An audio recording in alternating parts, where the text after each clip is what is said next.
back to the Zero to Here podcast. We were talking about introductions, and that's the best that I could come up with. Carl, what's going on? How are you, Denny? I'm doing well, man. Today is a very exciting day. Jordan Scheltgen, a good friend from high school. We've kind of reconnected over the last year or so. He lives in LA. He runs a digital marketing agency, and I am super pumped to kind of get into a little bit about social, a little bit about marketing yourself online, because he is one of the best guys in the industry. Jordan, welcome. Man, thanks for having me. I'm excited to be here, man. Very excited for you to be here. The first thing I do with any of my podcasts, have you listened to any? I did. I listened to the. I took an episode in yesterday. You know, my prep for this. Like it. First thing I ask everyone to do is describe themselves in 3 words. And why? Because I like to put people on the spot a little bit. Nice. And 2, gives me a little bit of insight into who they are. Okay, 3 words.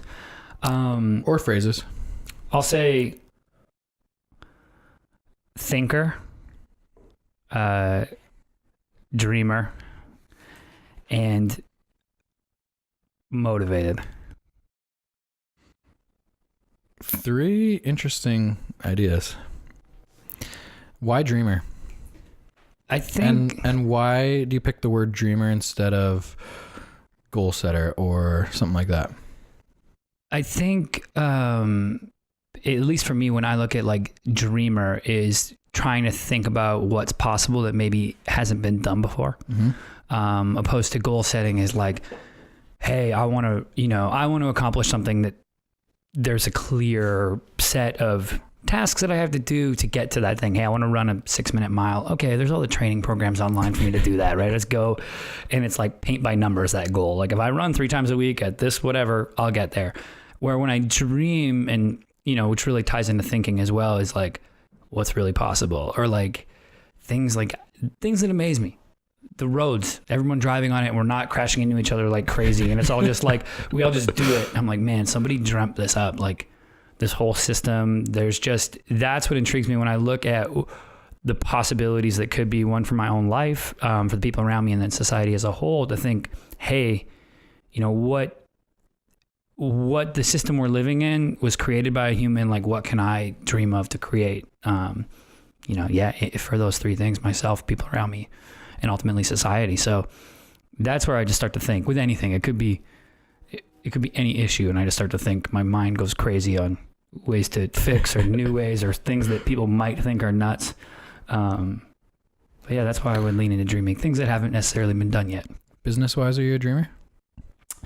Yeah, I think I'm a dreamer. I'm a dreamer, but I also am strongly a doer with that. So like, yeah, I have dreams business-wise. And I think, though, it's like with business and having dreams, you have to, like, you can't just dream all the time. You have to do to make that a reality. Mm-hmm. There's this idea of working on your business versus working in your business. And if you're always working in it, right, that's like the guy who owns the corner store and he has that 12-hour shift every day. Like, he's always in the business selling the candy bars. He's not working on it. He's not growing it. He is not, he's not his own boss. He's his own employee. But if you spend too much time dreaming and making business plans and never selling anything, you're never going to have any finances coming in, right? So it's that constant balance of how do you dream, but how do you take action? And I call it like being patiently impatient, right? Like, I'm patient for things to play out. I'm patient for where I want my company to go, where I want my life to go. But I wake up every day like, okay, like what do I need to do to get that going, right? Like, if I do 1 push-up, I'm not gonna be ripped. So I have to do it every day, over and over again. I know it's good for me. The same thing with business. It's like, what can I do that's gonna get me towards that dream? Those little things that I can tackle every day. How long have you been running your business? Ooh, we just came into year 6. Yeah, or just had our 6th anniversary, I guess. So yeah, going into year 7. And now this is a question because of my personal experience. Have you noticed those dreams, goals completely change in the progression of the business in 6 years? 100%. I mean, when we started, I was dreaming of like we started as a magazine, and I was dreaming I of, remember that. yeah, and I'm like in my head, like, oh, I'm going to be this editor, and like, envisioning myself in like a newsroom. And fast forward 6 years and we're an advertising agency and we're creating content, but in a different way. And then once we got into advertising, I was like, oh, I want to have this giant company and 700 employees and be in all these cities and all this stuff. And then I was like, well, do I really want that? Right? Do I really want to work 16 hours a day? Do I really want that all the time and sacrifice relationships, sacrifice everything? And I had to like check myself and be like, okay, or do I just want to create great stuff? Or do I want to manage people who create great stuff? And like really realigning, where those dreams of what does that perfect company look like for me, and that company size. And I don't know the exact number, but I know that it's not necessarily, the dream isn't to create or to have 900 people. That's not the only part of it. If that ends up being part of it, great. But I think when 3-4 years ago, if you had asked me, it would have been like, create the biggest agency, whatever. That's all I care about. And now I'm like, okay, no, I want to create an agency where we create great stuff, but I'm also able to create a lifestyle I want where I can come up to Vancouver like this for 2-3 weeks and not worry about the shop. I can go, I went to South America this year. It's like, I can go and do that and turn this phone off and just go. Right. And I don't know if I would, if I had 700 people working underneath me opposed to, we're at, 7 full time right now. I don't know if I'd be able to turn it off for 3 weeks. So yeah, the dreams definitely change as you go through it. Have they gotten bigger? They've gotten, bigger in a sense. I guess not so much in terms of numbers, but in terms of whatever it is, business or like businesses that you're trying to attract as clients or things like that. Yeah, that's definitely been a progression. Things like, if you would ask 4 years ago, it's like, hey, can you take on marketing for a Fortune 500? I would have said, yeah, but we wouldn't have had the first clue on what to do. And to be fair, I probably would have been a little intimidated by it because imposter syndrome and thinking like, are we good enough to be the agency on record for like this company? Yeah. They're working with this, team out of LA or New York that's got 100 people. Then you work with one and then they refer you to some other ones and they're like, oh my God, you have to go with this company. And then you start to think like, oh shit, like we can do this. Okay, we can do this. And then you start to learn the process and you get more and more in tune with your own process. And then that belief is like, okay, yeah, we can help big companies out. We can help small companies, we can help big companies, but we can help them. And that was a bigger shift, I think, was really starting to believe in our own ability. At least for myself, because when you're starting and you're sitting there and you're, a 26-year-old CEO, and you're there and you got to walk into a boardroom. Come on. Like, I mean, you act like you know what you're doing, but I don't know what I'm doing. I'm in like this boardroom with a bunch of 60-year-old guys. I'm like, yeah, the business stuff, numbers, right? Graphs. Right. And like you can think things through and talk about it, but I don't really know. I don't have the experience. And 4 or 5 years later, I still am taking the approach of like, I don't know. I think we can do it and I'm willing to learn. Now I got faith in the team, but we don't know it all. So it's, that's been a shift for sure, is like that imposter syndrome, getting over that for sure. Which you hear from so many entrepreneurs. In your industry, though, being young is almost an advantage because the internet as a whole is so new comparatively to like your example, walking into a room of 60-year-old plus high-end CEOs, whatever. None of them grew up with Instagram. None of them grew up with the internet. So they don't know what the fuck they're doing.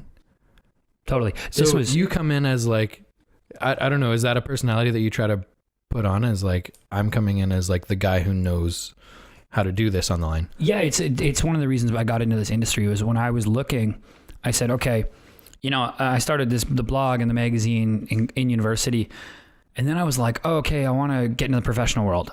And I said, okay, if I go into law or the corporate world, I'm going right to the bottom of the ladder. Mm-hmm. And I said, because these people have 40 years experience over me that's real, it's tangible, right? If I go into law. Where do I have a comparative advantage over a person in their 50s or 60s? And it was on the internet. I've spent way more time on it. We had access to social media before people outside of university did.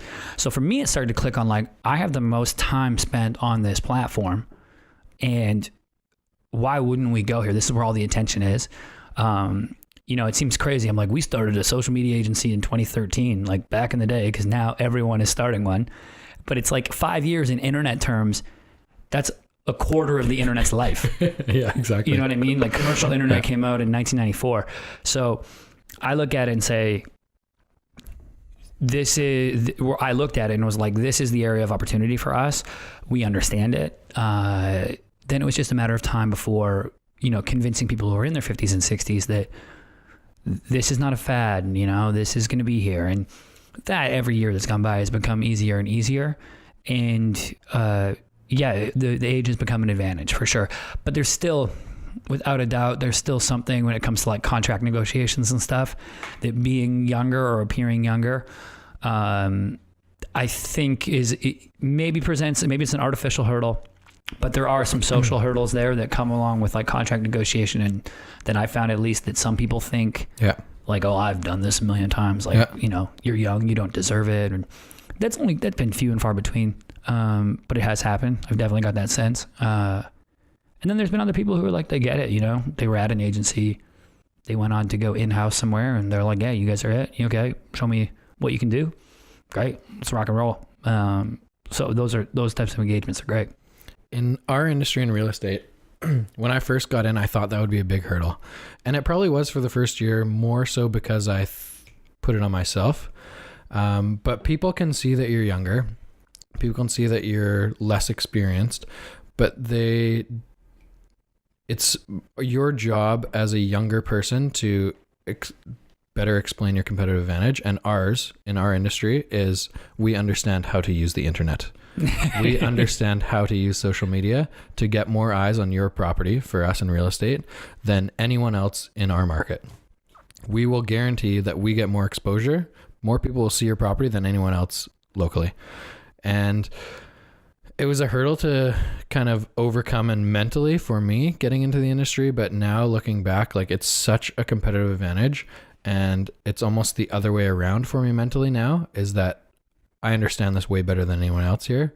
I'm at the top of the food chain kind of thing. Mm-hmm. So it's cool to go through that progression, have a bunch of failures along the way that help you understand that and help push you towards mentally that. And I think it comes across in terms of confidence when meeting with clients too, now that it's so easy to explain how valuable it is. When I first got in, I didn't really understand the power of social media. I didn't really understand how the game worked. But doing it for now 4.5 years, there's so many examples that I can bring up in front of a client to address concerns that even going into a meeting when people are like, you've only been in the industry for 4.5 years, this guy down the street's been in it for 35, he has sold so many more houses, and be like, what has he done in the last few years? Does he have an Instagram account? No? Okay, well, right. We're going to get you an extra 2,500 views just from posting one photo. Exactly. And that's like, this comes down to probably two things there, right? One is becoming better at and more comfortable with selling it. Mm-hmm. Well, three, the consumer's understanding it a lot more. For sure. And seeing like, yeah, I need to be on this. Like, and when we see, okay, we can sell it, the consumer understands it more, and we're getting better at it. Every time you post, every time you practice on there, you're getting better at Instagram. You're getting faster on Facebook. You're getting better. You're understanding how to communicate. Mm-hmm. Like writing copy, creating photos, creating videos. It's like any other skill in the world. It takes deliberate practice. You get better at it. You see what works. You improve. For sure. That's, definitely the process that has to happen. And then you can't get complacent too. I mean, you got to, once you get to the top or you start to get good at this, right, is like I look back at my old content and like we have a YouTube show and I look back at the first episodes and I'm like, oh my God, like we're just brutal. Yeah. We're just atrocious.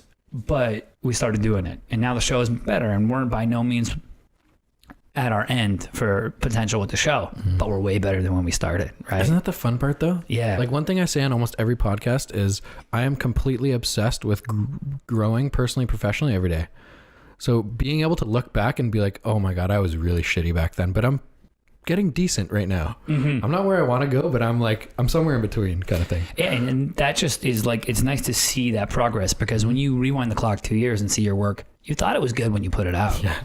Like when I see stuff I put on the internet, I'm like, I thought that was the shit. Yeah. And no, that was brutal. Or like, oh my goodness, some of the blogs and stuff I put out in the past, I'm like, what was I on in this? You know, like just they're not as clean, not as coherent, not as crisp as I want them to be, or as I can make them now. Yeah. And I hope that 5 years from now, I'm looking back, you know, at like this podcast, and we're laughing, maybe doing an episode going, man, we were so green. Like, you know, and that's motivating. That's motivating as all hell. So, For sure. Yeah, I really like that.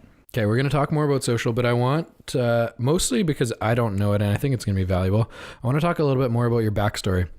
Like, I know it started with a magazine, but like, how did you start the company? How did you come up with the marketing avenue? For sure. Yeah, so this was so we started this magazine, right? And we started this magazine, Cave Magazine. Everyone said, why'd you name it Cave? And I say, because cavemag.com was $8.95 on GoDaddy. That's pretty much it. And it had the word cave, and I was like, cool. I just read Losing My Virginity by Richard Branson, and his whole thing about how he could take Virgin and be Virgin Media, Virgin Air, Virgin Mobile, whatever. And I was like, okay, I like that. Take a word, and then you can stamp whatever you want underneath it. We started the magazine. Total trial and error on stuff. Just like I'm messaging Facebook pages of celebrities saying, hey, can we do an interview with you? And people would say, yeah. And then suddenly we're getting bigger interviews and stuff. And that was all cool. Then we had a writer reach out to us, and he's like, hey, he was writing for us at the time. And he's like, hey, I saw this thing. There's Florida Panthers season tickets on for $180. And, season tickets? Yeah, season tickets. And I'm in 42 games. Yeah, oh, this was the half year, the lockout year. Okay. So either way, insane, right? And I'm in Toronto at the time. He's in Vancouver. And I'm in my last year of school, and I'm like, okay. Well, he's like, I think we should get it. We should do this. We should get this tickets. Like, so we did the only rational thing, right? Like, we have no money at this point. So we buy the tickets. It comes with like a jersey and whatever. We buy the tickets. We immediately start demanding trades. And for anyone who's listening to this outside of Canada, like if you're in Canada, season tickets to a hockey team, it's the equivalent of having, you know, like New York Yankees season tickets or Lakers season tickets. Like they're worth their weight in gold. And so we got them for Florida. And where were you living at the time? I was in Toronto. Okay. And we start demanding trades like via social. Because now once you're a season ticket holder, and you know, like immediately we want all the trades done, and we're posting about it. We're trying to give away the tickets on Craigslist to anybody. The thing was, you just had to take a selfie in the seats. I think we gave away like 4 tickets. Nobody would take it, and we kept going. We kept doing it, and posting about it on social, demanding the trades, tagging the Panthers. Anyways, the Panthers find out about it. Like it gets escalated. They're like, "Hey guys, come down for a game." So the writer goes down. He goes down, gets into the owner's box, meets the owner of the team, goes on the ice after, food, drinks, whole 9 yards. I'm like, this is amazing. This is such a cool experience. Comes back, we write the story, we post it. We're like, cool, this is an amazing story. I don't think anything of it. I wake up the next morning, and you ever wake up and your phone has so many notifications, you think something's wrong? It was like 267 like notifications going off my BlackBerry, and I'm like, what the hell, is like somebody dead, right? And we're on like the front page of Reddit, we're in ESPN, we're in Sports Illustrated, like on the website. CTV is calling, they want interviews. I'm like, okay, this story took a life of its own. So now we're doing like it's like a media circus around it, and I'm like, okay, this is cool. I have an aunt who's in PR at the time. And she's like, hey, you know what you just did? I was like, I don't know, man. Right? She's like, what you just did, a brand would have paid upwards of $250,000 for exposure. And at this point I had about $250 to my name. So I was like, you gotta be shitting me. But it also at that time, simultaneously, it like went off in my head. Oh, brands will pay for exposure. And if you tell a great story about a brand, right? We were talking about the Florida Panthers the entire time. People will pay attention. we're at this time where people say, oh, attention spans are limited and people don't have attention. Yeah, bullshit. People watch 4 seasons of Narcos in a row. People have attention if the story's good. Exactly. Right? Game of Thrones, we're all obsessed with it. Yeah, if the story's good and makes sense, we'll pay attention. There's complex narratives. We love it. If the story's shit, then yeah, next. So that story captivated people to a level that I had never seen. And we were like, okay, how do we do this? And I said, we can do this for brands. And I started reading every single book I could on content marketing and SEO. And I started following this company, HubSpot, that makes all these advertising, like content ebooks and stuff for marketers. And I was like, how do we do this? Then we got asked by a company that said, hey, I saw that story. Like, could you help me out with some social? And I was like, yeah, and you should probably try this content marketing thing too, right? It's a moving company that's still with us today. They've grown. They've been in business for now 28 years. Been with us for 5 years, and they've grown 30% year over year since they started doing content marketing. And it's just like, if you search best places to live in Ontario, it's like Maclean's magazine, then them. And it's like they're able to rank for all these terms, and then you can retarget them and whatever. But that just started it. So then we said, okay, and then we got a check from a company, and it turned into, oh, people will pay us for this. We have the skill set from the magazine. Let's go. Let's keep doing it. And then one client led to two clients to 3, and refined our process and did all the things that you have to do in business and created systems and what have you. But that led to a point where it was like, oh, okay, we have a little bit of money coming in. Like my co-founder up here in Canada, Mike, he was actually the assistant to the old Toronto mayor, Rob Ford. Wow. And, that guy's got to have some stories. Oh yeah. Yeah. Rob Ford, I asked Mike, I said, what was his coffee order?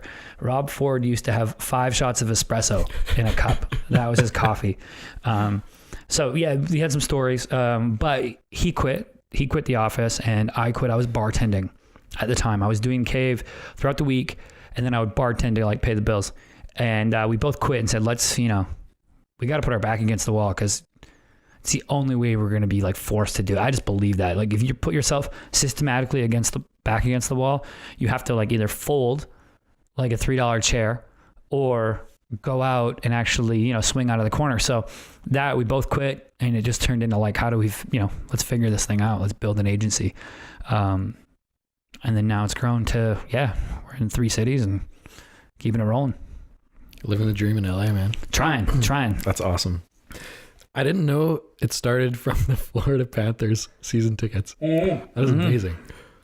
You never know too, right? There's things that seem so insignificant at the time. Yeah. It's no, this changed the course of my life. It was buying these stupid tickets. Yeah. So, and then it was funny when we moved down to open up the American side of our company.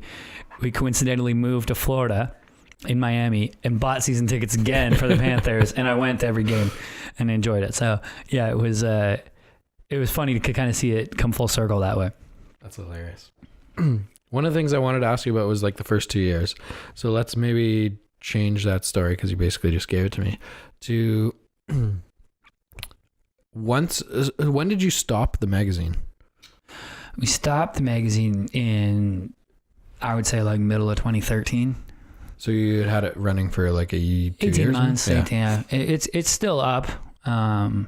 But we realized real quick that the agency was a much more viable business. And that's when it was the pivot, right? I don't think, and anyone who's in the publishing game knows, to create a publishing company that makes money, or a media company that makes money, like a magazine, it's hard. And you got to be throwing events. You got to be publishing 25 posts a day. And it's a real volume game for page views to get ad money. Yeah. But if you can create content for other companies, it's a much more viable business. So but it probably took 18 months. Would be the time when it was okay, the ding, ding, ding, the light's going off. We need to focus in on this part and try to grow this. I love talking about overcoming adversity and how mentally you get through negatives. In those first few years, let's say post magazine, now into the digital marketing world, is there something that, Or is there like a situation that you can remember that caused you to think, maybe I can't do this? Maybe this company was a stupid idea. I mean, yeah. I think one situation that stuck out to me was just a massive learning experience. But we had a client that was responsible for like 45% of our revenue. And it was like, yeah, this is amazing. You know what I mean? We're dancing, pop, pop, pop, pop, dancing away. And I get a call on a Friday that says, hey, we've had our budget completely stripped. Like, it's got to go down to nothing. And I said, holy shit. Okay. We just hired somebody at the time. And I was like, crap. I made my business dependent on somebody else's business. Uh-oh. And it's Friday afternoon and we just lost 40% of sales. Right. Now I know with how we were collecting, we had 60 days of like, you know, runway to replace that. But I was sitting there and I was like, shit. I didn't tell the team on Friday because the one thing I heard, and I forget who told me, but it was never deliver bad news on Friday. Let people, because they can't do anything about it on the weekend. So let them have their weekends and tell them on Monday. But that entire weekend I knew, and I was just like, you know, what are we going to do? This is my fault. I didn't structure the contract. I put us in this position of, you know, making us dependent on another company to stay alive, right? 40% of the revenue is huge. And definitely, I mean, that was a part where there was, that was a learning experience. One of the things that was really cool was when I came in that Monday and told the team, like, hey, this is what's happening. Nobody was like, oh, woe is me. Everyone was like, well, let's get to it. What the hell are we doing to have this meeting? Like, let's replace that revenue.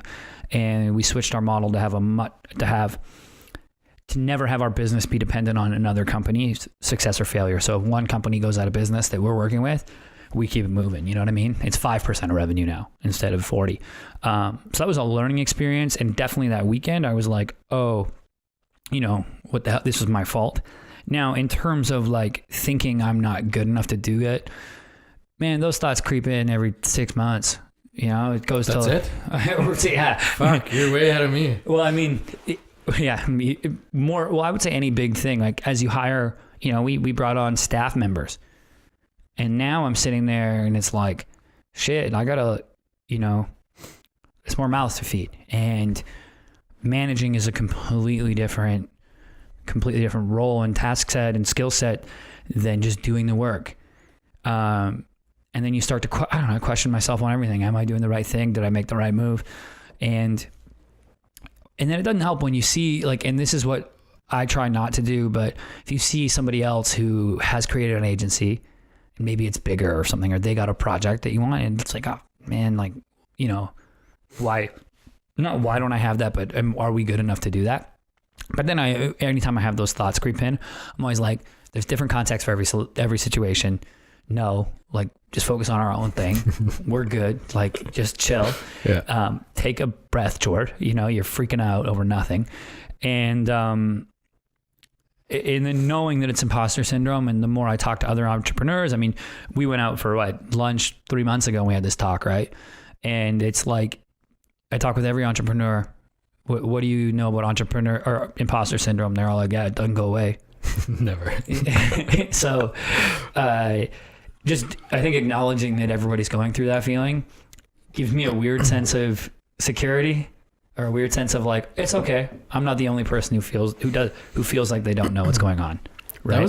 So that was a big thing for me starting, was like, I had a lot of negative thoughts coming to my head, and they usually exited fairly quickly because I had some big goals and I was like, fuck it. If I think like this, I can't get to those goals. But now that I'm 4 years away from that, a lot of young people coming into my industry are reaching out to me via social or whatever, meet for coffee, asking a bunch of questions.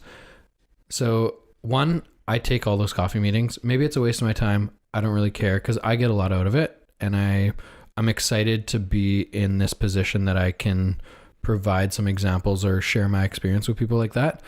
But that was the reason that I started the podcast, basically, is to be able to scale the experience of other entrepreneurs and myself, so that when people reach out and ask a question, I can be like, watch episode 13. Right. We talked about that for 25 minutes. Right. You like, I can only give you a little nugget here in an email, but like, here's me, my true thoughts on whatever, scaling or real estate or what have you. And when it comes to, you know, taking those coffee meetings, I think it's so important to send the elevator back down, no matter what floor you're on. Right. And for sure, that is so huge because it takes a lot of courage to ask somebody to go meet up for coffee. And I tell everybody that all the time. Hey, all right, you want to pick my brain? What I'll give you 15, 20 minutes, 30 minutes, whatever. You know, if you truly are there to learn and you're not just trying to sell me some shit, like I'll take any meeting, right? Like totally. Why not? If you can get one good thing out of it, then hell, it was worth it. You know, we're all trying to win. Like we're all trying to, and I think that it's like a false narrative or something that's out there that says like that people won't help you out. I've found people in industry who are, you know, quote unquote competitors to be the most helpful. If I have a question, 100%. Hell, like I talk about this all the time. You just have to reach out. People don't realize. So I show people this DM I have, and it's with this guy, and I'm sitting there and we're just direct messaging on Instagram about podcast equipment and whatever. It's pretty, it's nothing crazy, right? Just talking about podcast equipment. And then I go, oh yeah, that's the editor-in-chief of Entrepreneur Magazine. And people go, oh, what? Then 3 weeks later, I have a video interview on Entrepreneur Magazine. Now, are they directly connected? No. But if this guy has seen my face, right? And then he sees that video pitched by one of his people with my face on it, hell yeah, it's going to help. Like, it's not that hard. Like, you just reach out to people like, yeah, have you have an honest question? If you're honest about stuff, you know, and truly, if you're not trying to get something out of it, you know, things tend to line up down the road for you and you're like, oh, I didn't even realize. So that was one for me. I show people that all the time and they're like, oh yeah, whatever. And I'm like, no, you got to message people. It's important. And I set it up to be like, you know, I don't have millions of fans. He doesn't have millions of fans, but guess what? He has the password to an Instagram account with 3 million fans. So yeah, maybe he's a good guy for me to know, right? I don't have to be best buddies with him. Hell, I don't even have to think like, hope that he puts me out there like on the social or whatever, because at the end of the day, I legitimately had a podcast question for him. Right. And other things just correlated down the road, but things like that, you just like, who has access to those people, to those accounts, to that application, and how can you be part of that or build those relationships that allows you to be part of that conversation? So yeah, things like that I'm all about. I'm really glad you brought that up because there's a few reasons why I always say yes to those coffee meetings. And for me, in my end, it's mostly young realtors that are just getting licensed. It's been a few mortgage brokers. It's mostly around real estate. But one of the reasons I always say yes is because I did that a bunch when I started and most people said no. So I want to be that one guy that says yes for these guys to just like give them some encouragement. Two, I agree with you that there is this ladder, right? And now starting the podcast recently, I'm reaching out to people I've never met on Instagram and asking them to come on the podcast, right? Right. I want them to say yes. So when people are reaching out to me, I want to be the guy that says yes. And then 3, I think there is so much value in being that guy that says yes, but building relationships with other people, whether it's in your industry or outside of your industry, that one day could help you. 25 years from now, some realtor that I said yes to and I met with for an hour or 45 minutes or whatever, whether he's in real estate or not, in 20 years from now, he could be the CEO of McDonald's, like, you know, whatever. And in some way, that relationship from 20 years ago could benefit. And even if it doesn't benefit you, but it helps them live a better life, that's a win. For sure. And like, yeah, things do come back around, right? In like the weirdest ways. And like you said, this person, they could get out of real estate 2 years from now. And then when your name comes up and they're like, hey, that guy's a good dude. That Denny guy's a good dude. He took this meeting with me. He didn't even know me. Right. And that shit matters, man. And this is the thing. For people sure don't realize, like, I heard Tony Robbins say this and he's like, we just have to make 2 millimeter shifts. Right. A lot of times it's a 2 millimeter shift. It's just do a little bit more than most people are willing to do. And it's like stepping into this whole new world of business and everything. Like, one of the prime example. Every single person in the world does these LinkedIn endorsements, right? Like I can go endorse you for like dog grooming right now, right? I get an email. It's like, is Denny good at dog grooming? I don't know. Click, right? Yeah. Okay, great. It's like getting a participation medal. Nobody cares. However, nobody does this is I go on your LinkedIn profile and I do one of those written endorsements, recommendations. And I spend 10 minutes and write a recommendation on my experience of knowing you. That's legit. That's authentic. That took me just a little bit more effort. And it's actually going to make you feel good. You're going to see that and be like, oh, those are some nice things that Jordan said. I'm top of mind. We now build a slightly, deeper connection as business professionals, friends, etc. It's just a little bit more. Doing the stuff that's easy that everybody's doing, nobody cares. It's like, it's Christmas time right now. It's holidays, Hanukkah, everything. And there's going to be companies that go and they send out those email e-cards. Say Merry Christmas, right? Or you're going to get a text message from somebody on Christmas and it's going to be a blanket text. And you're going to tell that it went out to every single person in their phone. Does that make you feel special? No. But if you actually spent the time, did that 2mm shift, that little bit more effort, and wrote some handwritten cards to the 30 people that you know, or the 100 people, spent that little bit more time, that's going to pay off because that's authentic. But people, I think we forget that, It's like commenting on somebody's Insta. No, send them a message, send them another message, send them an email. Just do a little bit more. Go for coffee with that person. It ends up speaking volumes down the road about your character when people look back, because most people, like you said, will say no. They won't do it. They want the easy thing. So I can't say that enough. Robin said it and I was like, man, that just makes so much sense. Just do a little bit more. Just a little bit. To kind of touch on that, so 2mm more. When I was a kid, for whatever reason, this quote has stuck with me, and it was related to basketball at the time. It was, you either get better or worse every day. There's no staying the same. And for whatever reason, that has stuck in my head since the time I was probably 7 at a sports camp or something. And every day I wake up and think about that. How can I get better? I don't want to get worse, right? Mm-hmm. It's not that I'm pretty motivated through certain times of the year, but there's other times of the year in our business that are slow and I try to take a step back. But at the same time, I'm trying to avoid getting worse. And I think that mindset is almost is separate from motivation, because motivation comes in waves. Mm-hmm. But consistency. For sure.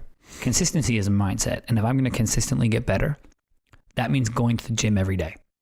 Regardless of, it's maybe not your best workout every time, but you're there. You're doing it. It's a net positive. You got better. So maybe you didn't get the best you possibly could that day, but you got better. Mm-hmm. And I think with work, with entrepreneurship, health, anything, it's commitment to getting better. It's not always about, you're not always going to put on your best. You're not always going to be the best CEO. You're not always going to be the best entrepreneur. But if you can do those things, like you said, that make you better, right? Net positive, that's going to add up. That's going to add up huge. And not over the course of 12 months, but over the course of 5 years, you're going to look back and be like, yeah, I got up at 6 a.m. every day. I didn't feel great every day at 6, but I got up at 6 every single day for 5 years. Yeah, that correlates with some success. To me, though, that's the problem. That's what 98% of people can't do, is they can't think of something in terms of 2 years, 5 years, whatever, right? They're thinking about tomorrow. They're if I don't go for a run tomorrow, is it really going to affect my weight? Is it going to affect my health? No. There's this idea. So, there's a guy, Brandon Rinka, and he actually gave this keynote, and he was saying, so people often underestimate what they can do or overestimate what they can do in 1 year and underestimate what they can do in 5. And it's just so true. And, I start to think about it, and the way I personally think about this is we all make decisions, and you have 2 minute pleasure decisions and 20-year pleasure decisions. Yeah. And then you have this one that's 2 months in between. But a 2-minute pleasure decision would be eating a piece of cake, right? If I eat a piece of cake, yeah, I feel pretty good for that while I'm eating it. But if I eat a piece of cake every day, I'm not going to do so well 20 years from now, right? But the going and doing the little things in business, if I get up and write every morning, I'm not going to write I'm not going to be Ernest Hemingway every morning, but I know that if I write a little bit every morning, that's going to contribute to me being better 20 years from now. Or with relationships and business, right? If I go and have that coffee meeting, I might not make money out today off that relationship, but 20 years from now, that could end up being an amazing opportunity. So I like you said, I think people get so fixated on like, hey, I put a little in and I want a lot out today, because that's what I watched the movie The Social Network and I think that's how it works, right? And it's like, no, that's not how it works at all. We have to continually deposit a little bit, just a little bit more. And then you don't even know when you get to withdraw. It just kind of happens, that's how I think about social media. So I have goals with social media, like posting every day, sharing my stories every day. And I know they're not all good. And I know they're not all something that someone's going to watch and be like, I'm motivated by this. This guy is doing something. It is inspiring me. But I think in 20 years from now, the long-term effect on one, like helping other people is huge to me. That's the reason I started the podcast, is to share stories with other people that think like me. And one and two, it's going to help me grow too. So I really got into social 8 months ago. Mm-hmm. And my social media background is not glamorous. I opened a Facebook account probably in grade 11. Probably didn't touch it till 4 years out of university. So there's like 8 years of like 3 photos and that's it, of Denny Dumas. And then getting into real estate, I was like, okay, social is somewhat important. I should probably throw some things up there. There's like a real estate photo. There's like a photo of me and Jamie, and it was lame. And I didn't care much about it. 8 months ago, I came to this realization that I need to share my story for whatever reason. I don't know exactly why. It was like life changes, but like, it was like, I am who I am. I'm not going to sacrifice anymore. I want to share my story. Mm-hmm. And Gary Vee helped me get into it in terms of like what numbers of things to share each day.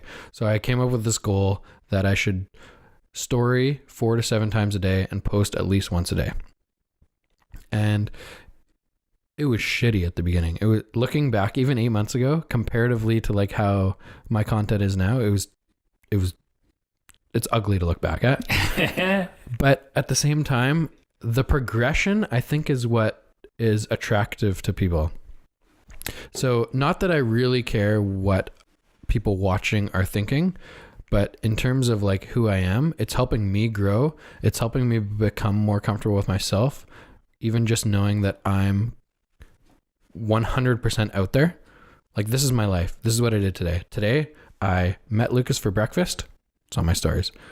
Talked about how to structure your real estate business so that it can be tax efficient. Is that glamorous? Is that sexy? Probably not. But other entrepreneurs out there who are starting out may take something from that. Next, went to a renovation project that me and Jamie are doing together in New West. Did some little stories. I think it's cool. I want to share it. Now I'm podcasting. But I think that's the key, man, and you hit on it, is that it's not glamorous when you start. It's just like, this is the real thing, because if we put this out, right, and let's say we had this setup here, right, and what people maybe they don't know when they're watching this on YouTube is like, we got 2 iPhones going. But let's say we had a big studio with the lights and the cameras and all of this stuff, right? And it was all prim and polished. That's not realistic. People can't relate to that. Someone who's just starting their business is going to look and go, I can't do that. But when they see you talking into your phone every day, just giving the knowledge that you know, okay, 1, this is useful. 2, it's inspiring because I can see that I can do that, right? When we see these commercials for Apple and Super Bowl commercials and stuff, it's like, where do you begin, right? But when it comes to measuring impact and making impact through social, I think, like you said, just committing to that consistency, right? You're not going to create the best content ever. Every day is not like, your best content isn't coming out every day. Some days is better than others, right? But you're committing to doing it every day. net positive. And that's the key, because when you look back over the course of the 20 years, the 10 years, the 5 years, hell, you've only been doing 8 months. You look back a year from now, you're gonna be like, yeah, that added up. You know, I had something trippy happen today. Today we signed a client, and it's a decent sized engagement for us. And I asked the client, you know, initially I said, how'd you find us? He's like, oh, I saw you on Twitter. I saw you tweeting about some stuff, and then dug into you. It's like, oh, you don't know when you get to withdraw. Just keep depositing. And that's depositing time, effort, your knowledge. And then those withdrawals will come. And I was like, shit, like this is what I'm selling. I'm telling people that this is important, you know? So it is nice when you get that. It really, it backs it up for you to be like, okay, yeah, that's why I'm doing it, right? Or if you have somebody reach out to you on your story and be like, hey, just want to let you know, like, your story is inspiring me. That's huge. That's so huge. And the biggest part about social and putting yourself out there and doing this personal brand thing, the hardest thing to do isn't creating the content. The hardest thing to do is getting okay with putting yourself out there and getting over the fact 100%. That, like, oh, my friends from high school might judge me. Like, yeah, big deal. Guess what? Your friends from high school aren't going to buy shit from you. So get on with it. Like, I'm going to go drink with my friends from high school. I'm not selling them marketing. And I heard this saying, and it's awesome. It was like, when you're 20, you care about what everybody thinks. When you're 40, you don't care what anybody thinks. And when you're 60, you realize nobody was thinking about you. And I love that. I was like, everyone here, like every person in the world is the lead character in their own movie, right? You're not the lead character in another person's movie. So it's how can you be the best supporting actor? And once I started thinking about things like that, it's like, oh, if I can just go and help somebody else be the best lead character in their movie and use social to do that. So like my premise with social, I'm always thinking, how can I give value? How can I teach? Hey guys, here's how to speed read, right? Here's how to do effective goal setting. Here's how to launch a Facebook ad. Here's how to whatever, improve a little bit in Google. Here's how to create a social media campaign for yourself, whatever that is. And I just think about like, how can I be that supporting actor to whoever's watching that, to their main. Totally. And then it's like, the minute I took that, instead of like, oh, look at me and my business, right? It shifted and people started engaging. And then it was like, oh shit, this feels good too. Like I feel like when I'm posting this and like and people are being like, man, I started doing the goal setting activity or this like time blocking, you know, taking parts of your camera or calendar and just blocking out time where you put your phone on airplane mode and just work on what, you know, a personal project. And people reach out and be like, man, I did that. That's sick. And I'm like, shit, I didn't know people were actually listening. Like, you know, but it just comes back to, it comes back to what you're saying is like doing it consistently and creating a plan that you can stick to and putting it out consistently and knowing what your purpose is in that is there to help people. That's great. And then if you're continuing to get better at it, that's going to continue to give more value to people. And that's all you can do. Right. Touching on like comments and feedback from people, they're never going to affect me in terms of altering what I'm doing and altering who I am and I've got a lot of feedback on this, is that you seem very comfortable being yourself on social. And that's like the biggest compliment of all time, right? Mm-hmm. But negative feedback from social media, I've got some of it, is never going to alter what I'm doing. But the positive feedback from social media is encouraging me to do more. Plus, you think those people who are saying the negative things are ever going to buy from you or affect your life? They're just angry. Like some people are just angry, man. Like it's just straight up. That's all they are. Yeah. And anyone who's listening and you post something and somebody goes, that's stupid in the comments. Yeah. Delete them, block them from your life. You don't need that. That negativity, there's no room for it. And like, man, some of the stuff we've got on Twitter, like when we had the magazine and emails I've got and the people just you know what? They're having real bad days. And for whatever reason, they want to take it out on my account. Mm-hmm. Okay. Yeah, that's on you. Like, there's this, it's like when people get mad at like, you know, like if you look up YVR airport, right, on Google, it's going to be like 300 ratings or something. Like who in their right mind rates an airport out of 5? right? Like that tells me more about you as a person than it does than the airport. If you're there rating the airport, like 2 stars, lineups are bad. Like, you idiot, put your phone away. Like, there's just people that are crazy. You go to McDonald's Twitter feed. I was looking at this yesterday and how they deal with it, and people are complaining like, "Oh, not enough fries in my fry thing," and they're like taking photos and stuff. And I'm like, man, you just wanted to be mad today. 100%. Like, you're missing 4 fries from your thing, so you got to take a photo and put it on Twitter for McDonald's. You're like, wake the fuck up, man. How about go back in and ask for some more fries, like like a regular person. Hey, you were missing my burger. But people are gonna be mad on social, And I bring up McDonald's because you can go and find a bunch of stuff, but it happens on the micro. And it might seem more personalized when it's like your personal brand in real estate, and you got to put it out there, and people are hating. Whatever. Let people. I'm always with that. I'm like, man, you must be angry. Like, I'll let you do your thing. I got no time for this. It's just they're gonna be mad at somebody. Whatever. If you want to put it on me, I'll take that. Like, it doesn't bother me at all. It bothers me zero. I think I'm the same way as you. I think it's funny. And I consciously, I'll read a negative comment. I'll be like, what the fuck happened to this guy's day today? Yeah, right. He's so upset. Like you promote a house. Why does he care that I'm posting a selfie while I'm running? And I've gotten a lot of positive feedback because of fitness that I run every single day now. So much positive feedback. Why does this one guy, why is he so upset that I'm posting a running photo? You want to know what it is? I think people on social media, when they see people doing things that they know they could and should be doing too, they get a little mad, and it's like a self-loathing thing a little bit. Because like anyone can go for a run. Yeah. And like you said, when you get that positive positive encouragement, I mean, I'm running 300 miles this year, right? And it's like, that for me is a lot. But so many people, when I post the updates, are like, oh, you're almost there. Like, keep going. You're killing it. And I'm like, yeah, right? And like you said, I've had one person be like, oh, that's not even that much. Okay, cool. Like, I get it. You run marathons, bro.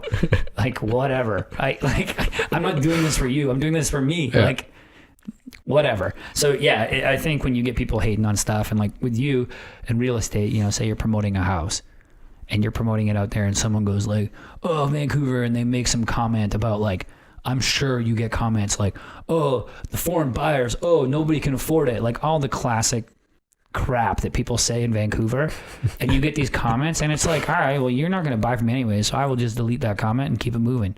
Your job is to your client to promote that house. In 2016 and 2017, the market was crazy.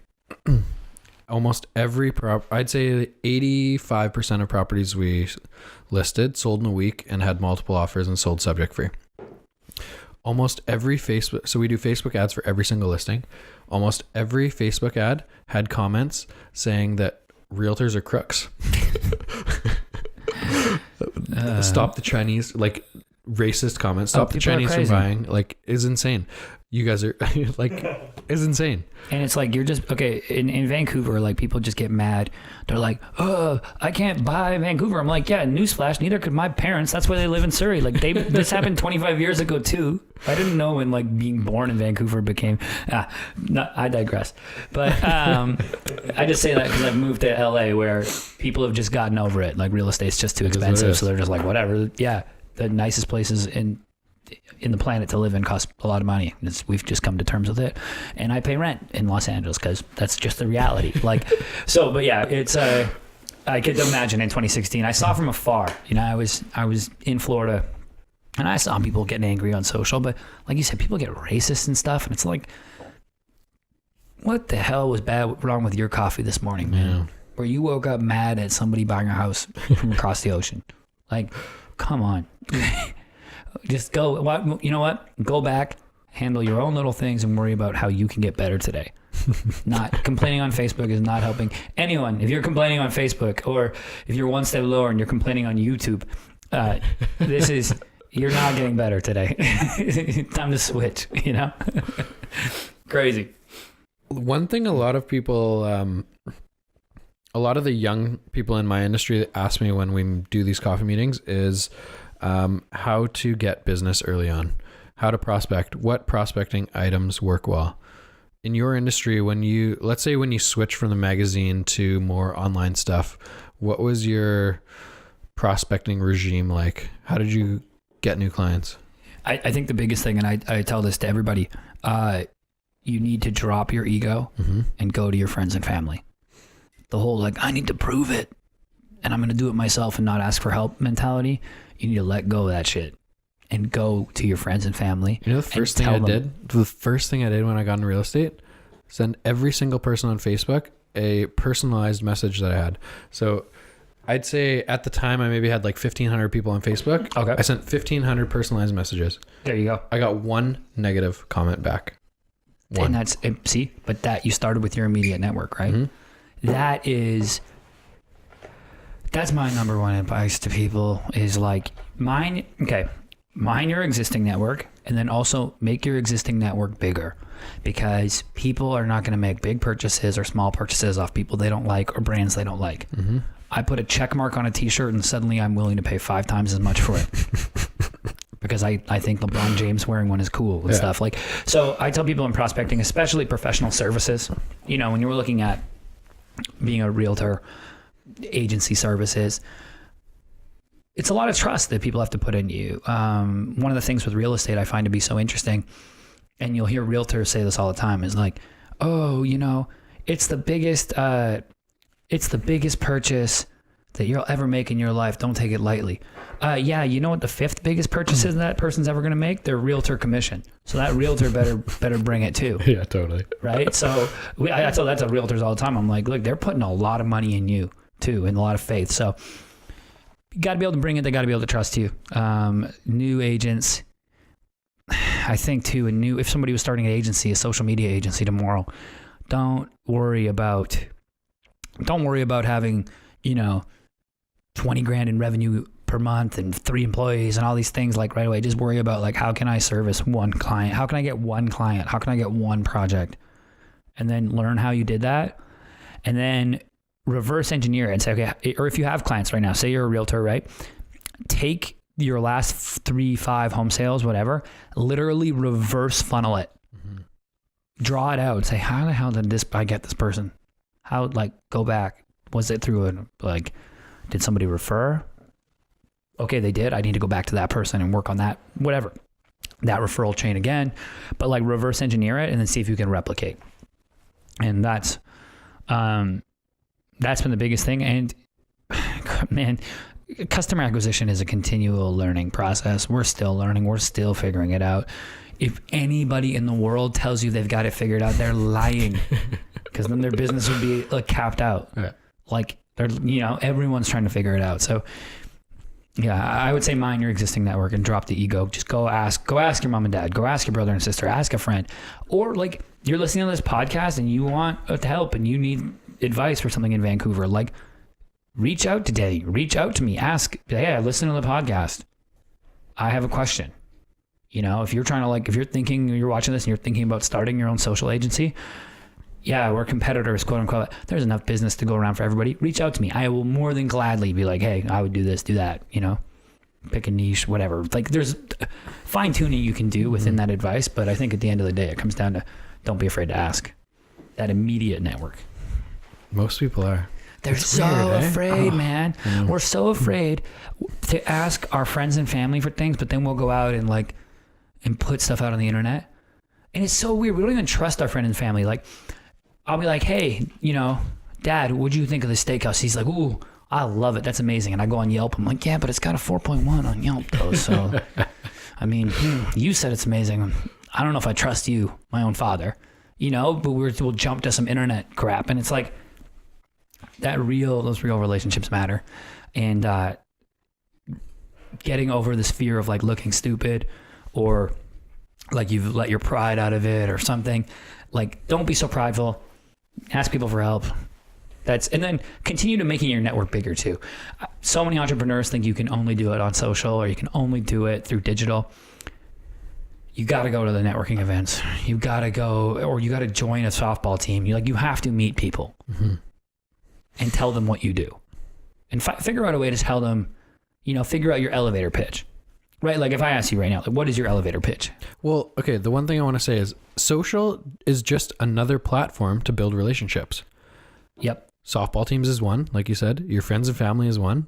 but it's a platform that you can scale if you're good at it to build more relationships. So one thing I tell young people getting into my industry is social media is your 24/7 resume. It's your 24/7 prospecting tool. If you're good at it and you continually post, people feel like they know you even though they see you once a year.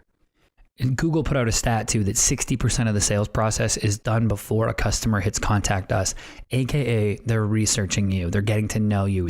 Nobody just goes to a website. Let's say you're looking for somebody to replace your flooring. You're not just gonna go like flooring.com 123 hit the contact us, type it in. No, you're gonna go on their website. Hey, maybe hit the about us. Who are these people? What have they worked on? What are the past sales, like real estate, right? Who is this realtor? What size is their team? Do they specialize in any type of buildings? What's the last sale they did? I'm going to go check out their LinkedIn. I'm going to research you. And social allows me to build that connection before you hit the contact us.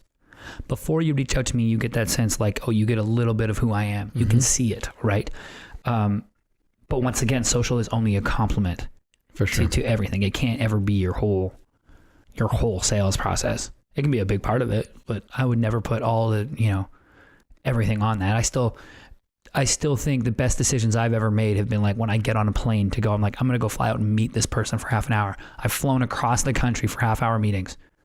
And it's just been like, yeah, like, because I know as much as we're all hooked in and digital and phone and whatever, shaking someone's hand, sitting across from them, that's still what's so important, right? That's still how you build that trust. So yeah, social's part of it.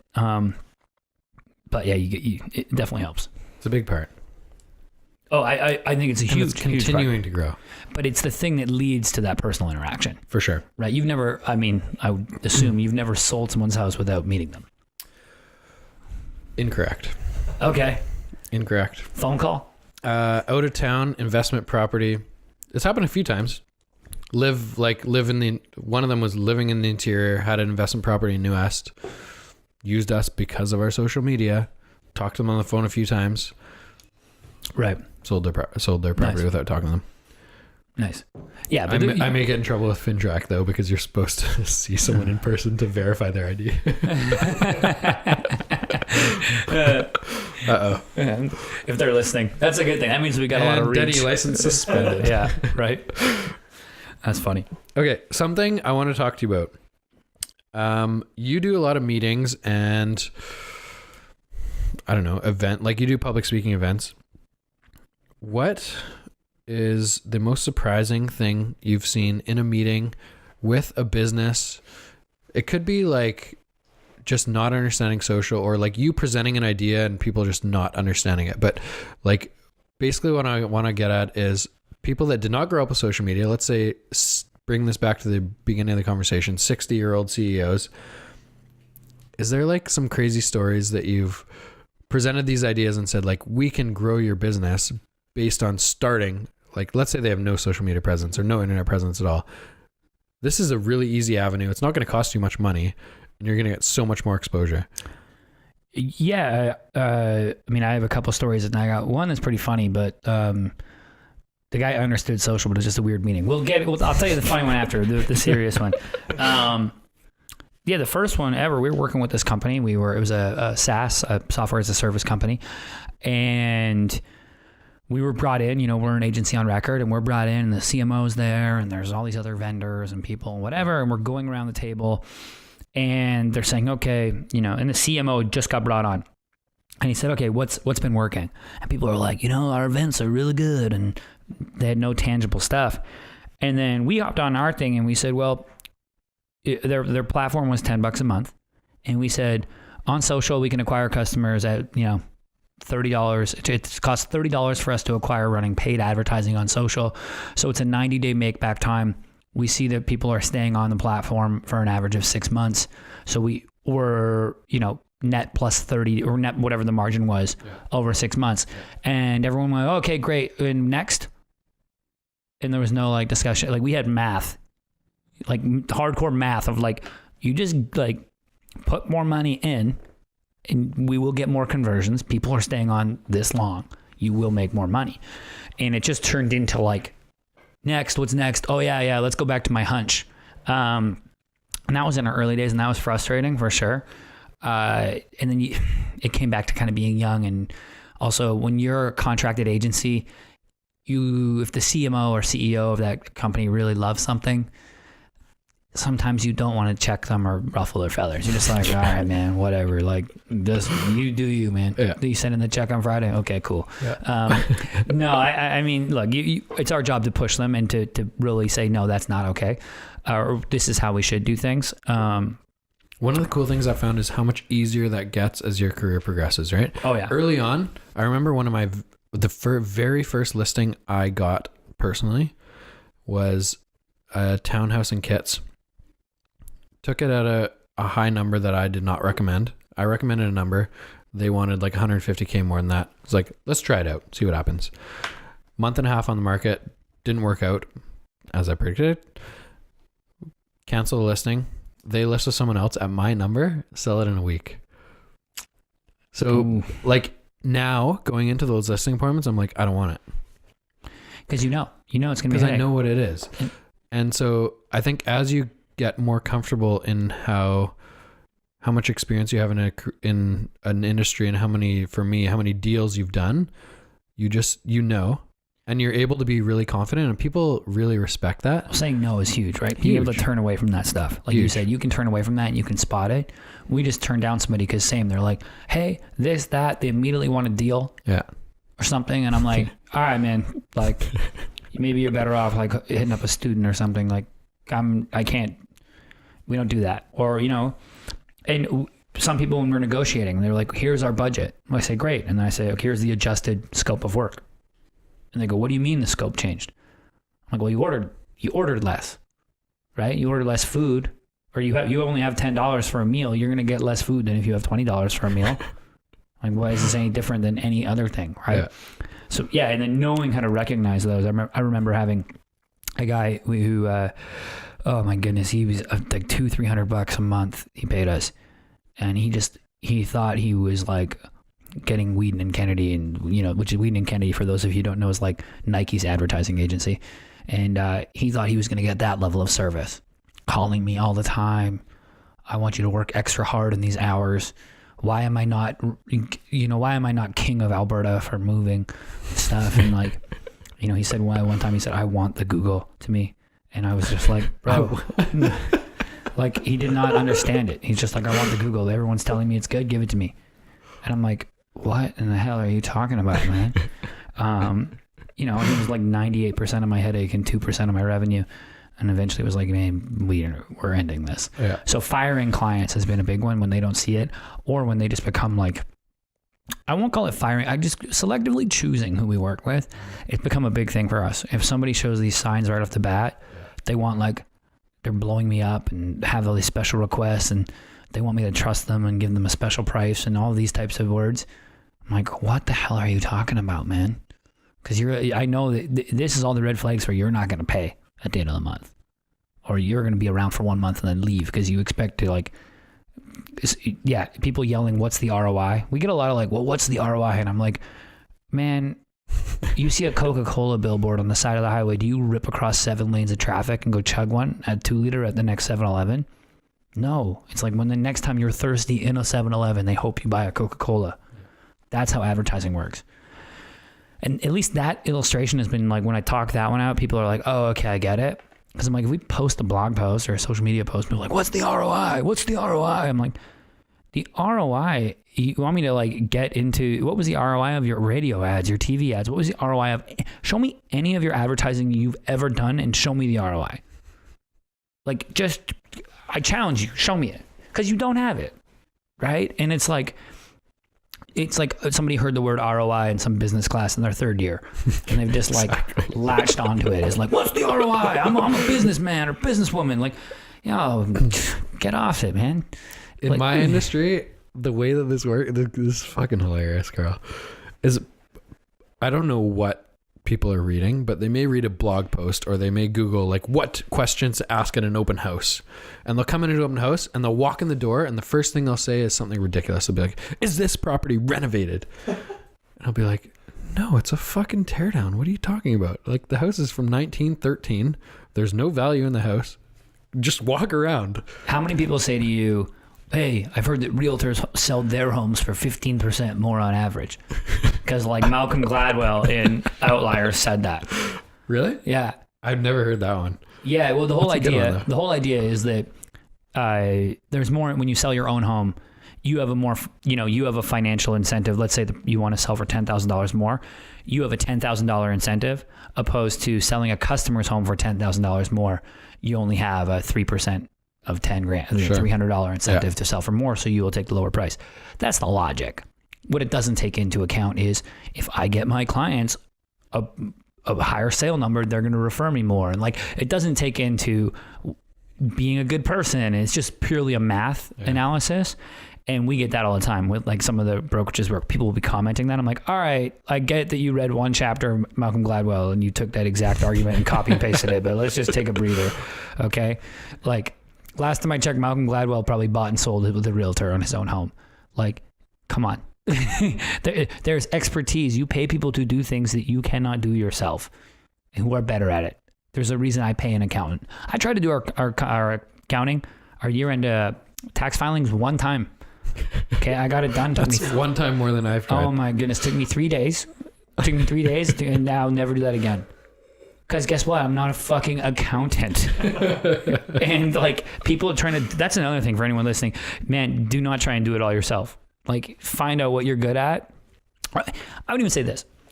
Of course, anybody will tell me like, find out where your value add is, find out where your value negative, and do what you're good at, do what you're bad at, or don't do what you're bad at. But what a lot of people don't tell you is find out where you're value neutral and somebody else is value positive and cut out value neutral. Like we have a couple of tasks that I was doing where I'm pretty like value neutral. I'm okay at it. I can get it done, but I'm not adding value there where other people can. It's like, I need to not be doing that. I need to be only doing my value add activities. Right. So like just flipping that with like an ideological standpoint. And that comes back to like, it's the same reason they pay us to do their marketing. Cause it's like, yeah, this is our expertise. We're better at it. You're better. Denny, newsflash everyone. Denny is better at selling homes than I am. This is not like, right? People are stupid. So, yeah. And they read one thing or they read some article like sell your own home or whatever. And it's like, okay, sure. Go bananas. You 100% can, but is that the smartest thing to do? I can drive with my feet. I don't know if that's the smartest thing to do. Right? Like, so I don't know. I find with all of that stuff, my idea is always like pay the expert. I'm the exact same. I have an investment property in New West. Tenant calls me 2 weeks ago and says, with the cold weather, some of the door frames have shifted and now the doors are tight closing. I'm like, so these are my options. One, call someone who can go in there for 30 minutes and figure it out. Or me, try to like rent a sander, figure out how to plug it in and work this thing. Try not to cut off my fingers. And not be selling real estate. But it would probably take me 6 hours to figure out how to do it. I paid some guy $70 to go in there, sand 3 door frames down, paint them for $70. He was there for 45 minutes or something. It would take me 6 hours. My time is worth more than $10 an hour. Yeah, and for him, it's the same. That's his jam. That's his thing. You know, he's good at that. So let's pay him. You know, and I think when we start our own business, we get caught into being, hey, I'm the lawyer. I'm the head of legal. I'm the head of accounting. I'm the head of HR. I'm the head of operations. Like you have to do all these things to some extent. Yeah. But at a certain point, you have to act your stage. And if you're in your 3rd, 4th year of business, you have employees, and you're still doing shit like sanding the doors. Come on, like it's time to grow up, right? Act your stage. It's time to pay somebody else to do that. I like that. Okay. One other thing we can do this really quickly. What's the biggest, not that this is going to limit you anyway, but what is the like biggest industry that you work for? Overall we're probably 65% in real estate, helping like residential realtors. Yeah, brokerages. So we actually don't really work with. We've worked with a couple realtors. Okay. Mostly doing the brokerage level marketing. or in the technology platform. Okay. In the US, really popular. You know, there's companies like Zillow, Trulia. Yeah. So a lot of competitors to that. Also in the auction REO space. Okay. Single family rental, you know, investment, property, technology.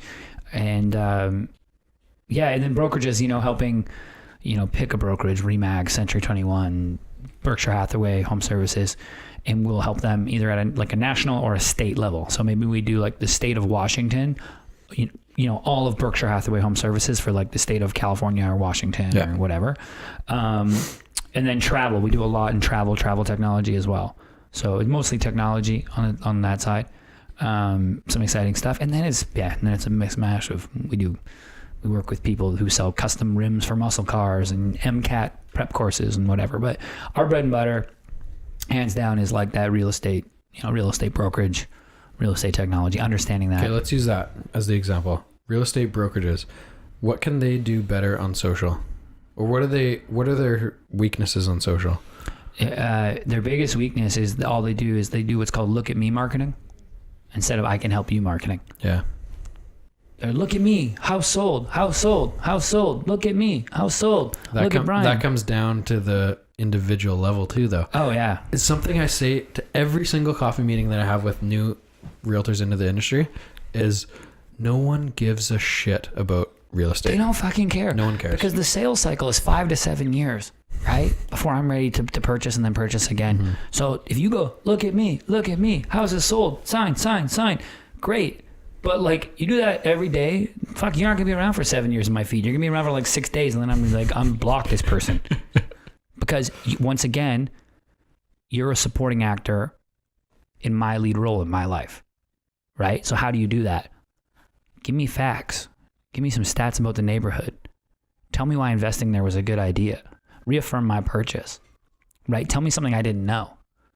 There's this lady, Jessica Riffle Edwards, and I talk about her all the time. I've never met her, but she's out of South Carolina, and she's awesome. She just talks into her phone. She's just like, here's like 5 tips on buying in this neighborhood. And I'm like, this is amazing. She's got like 20,000 YouTube subscribers. It's nuts. Solely because she just took a I'm going to help you mentality, opposed to like, look at my home sold. Yeah, you can find all that. And I think you do need to purchase it to like, or post that stuff sometimes. But when it's all you do, that's the biggest mistake we see is look at me, buy from us. I mean, that's any business. Buy from us, special now, 30% off. What the hell? You're not telling me the value. You're just yelling price and product. If all you do is price and product, then you're advertising, you're losing. You gotta personalize, inspire, you gotta educate. I want to see that. And then I'll go and learn about your product. It's the same reason when Apple does a Super Bowl commercial, I don't see one phone. They just make me feel good, and then I see the Apple logo at the end. And then guess what? I end up spending $1,000 on a stupid phone.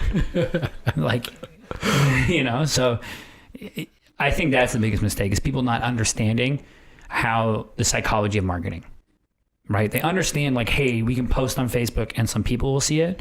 They don't understand the psychology of marketing. The next thing I would say when I talk, I'll do these public speaking events and I tell people, I say, how many people feel like their message isn't getting out there? Like they're posting stuff and like, you know, they post a blog and 40 people read it. Like, hey, you know, all the hands go up. And I'll be sitting there. It's like, yeah, right. And then I'm like, you guys are fucking crazy. 40 people stop their day to hear what you have to say about real estate. If I told you could come up here on this stage and talk to 85 people, would that be a good opportunity for you? Oh, yeah, that would be great. It's like, so we just need to reshape our psychology. Mm-hmm. The fact that you have anyone stopping to look is insane. I wrote an article about a year ago. Posted it, got like 350, 400 views. And I was like, okay, whatever. Not good, right? But guess what? One of those 400 people was the CEO of Sprint. He took it, posted it on LinkedIn, tagged me in it.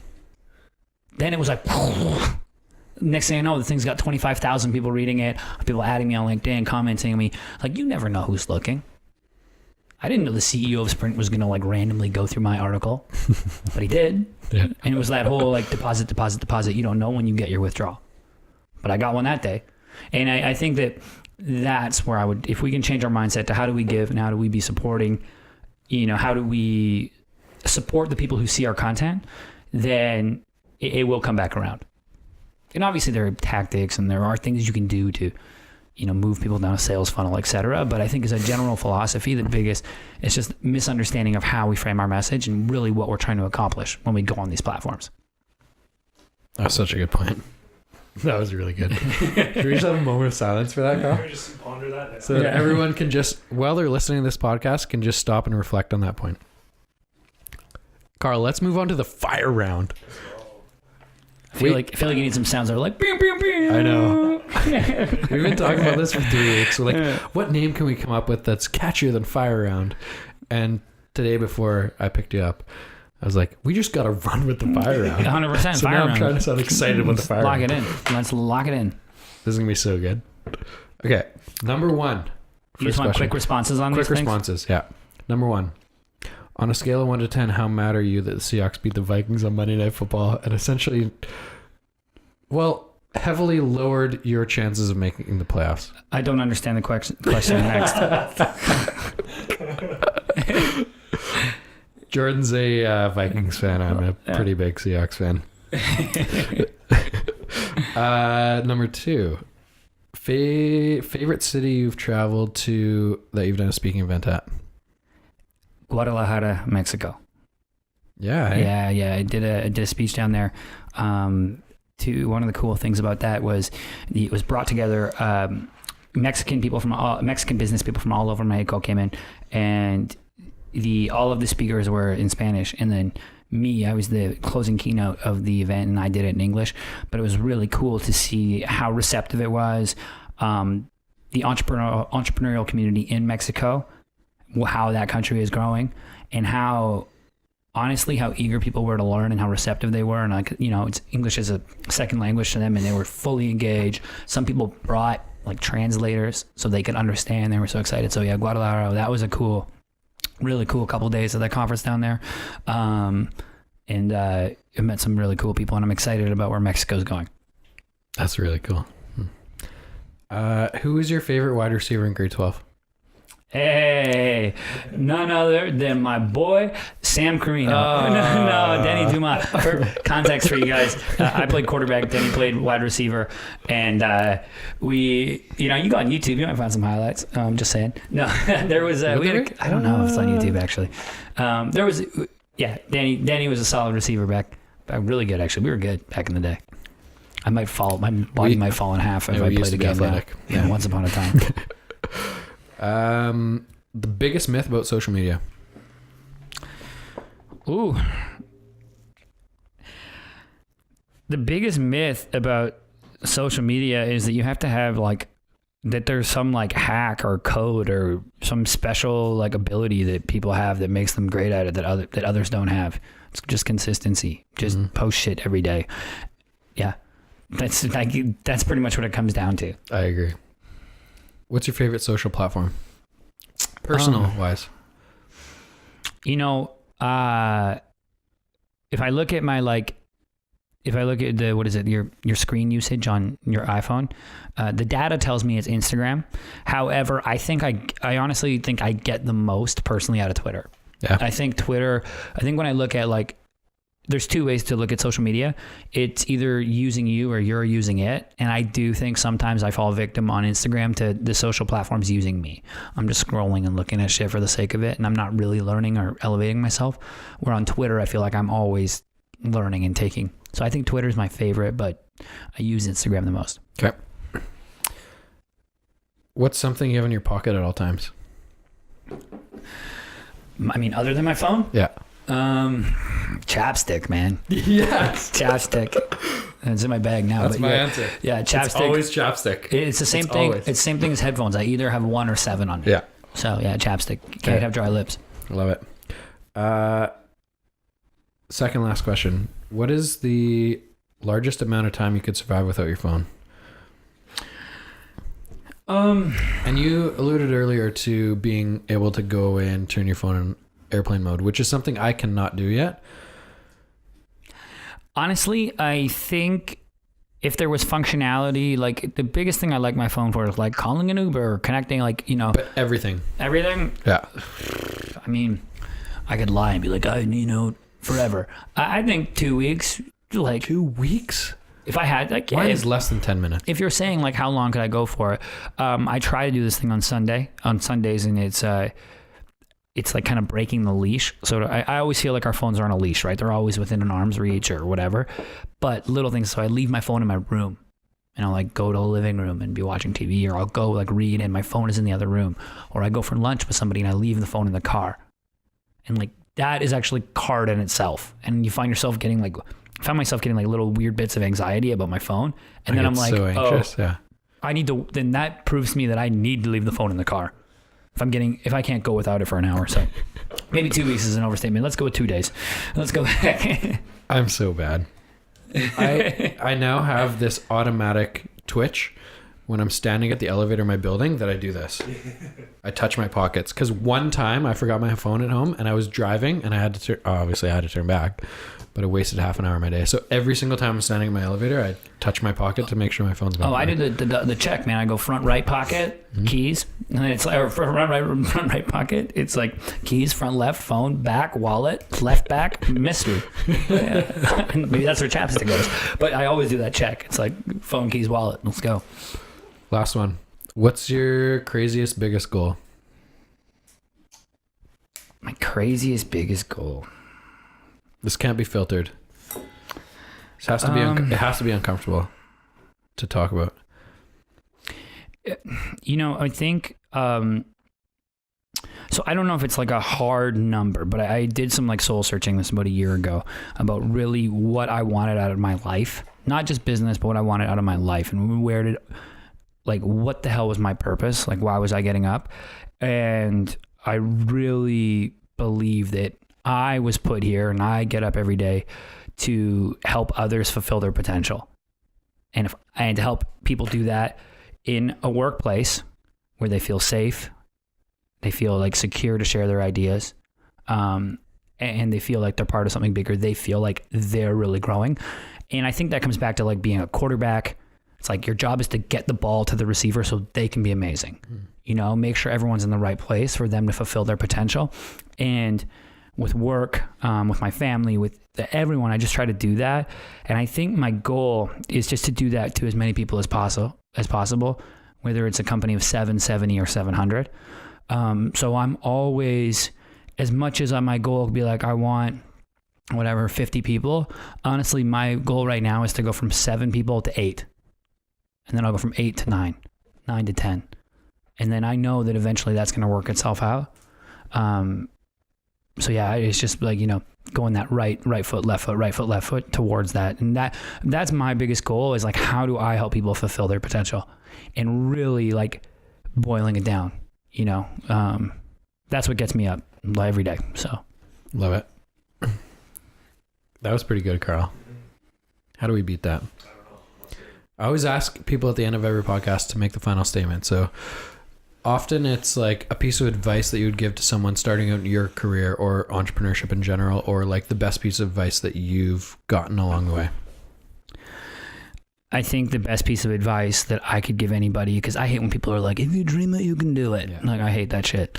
I think the best piece of advice that I could give anyone, find someone who's successful in your industry, ask them to go for 10 minutes of coffee. If they say no, find the second most successful person in your industry, ask them for coffee. They say no. If the third most person, find out what they're doing. Or talk to Denny. Denny says yes to coffee for anyone. Go to Denny. Denny loves caffeine. Take him out. And then find out what they're doing, but then look at what daily activities you can do to eventually have that life. So it's just like, look, man, if you're getting up at 10 a.m. every day, I'm sorry, like your chances of succeeding, not as high. There's a direct correlation with if you work 10% more, you get 40% more income in life, right? It's not a direct, it's not a direct like it's not proportionate results. It's disproportionate results. So there's so many things in life where if you just do that, 10% more equals 40% more. In content, we say, if you do 2 times the effort, often it yields 10 times the result. And I think that transcends life. So yeah, that would be my thing. Go find somebody who's awesome and has done it, because I'm telling you, they're going to help you avoid roadblocks. And then 2, look at your daily activities and what you need to improve on. That'd be it. And then also, if you dream it, you can do it. Jordan, how can people find you on social? I'm everywhere on social. Twitter at Cave Jordan S. If you want to listen to my podcast, search in Mind Your Marketing or head over to YouTube. We host a series called In the Cave. If you just type in Cave Social on YouTube, you'll see our channel there. We got a ton of videos to help you become a better marketer. Yeah, I mean, Twitter's the best spot. If you want to follow me on Instagram, there's a lot of selfies of me giving business advice. It's at Cave Jordan. But yeah, that's pretty much it. Love it. Thanks so much for coming on, man. Awesome, brother. I Hope appreciate you this. have a good time in Vancouver this week. I appreciate it, man, and I can't wait to do this. We'll get you on our podcast soon. Love to. Beautiful. Thanks for listening, guys. As always, hit me up on Instagram if you have any questions, comments. I would love to hear them. Denny.Duma. Later.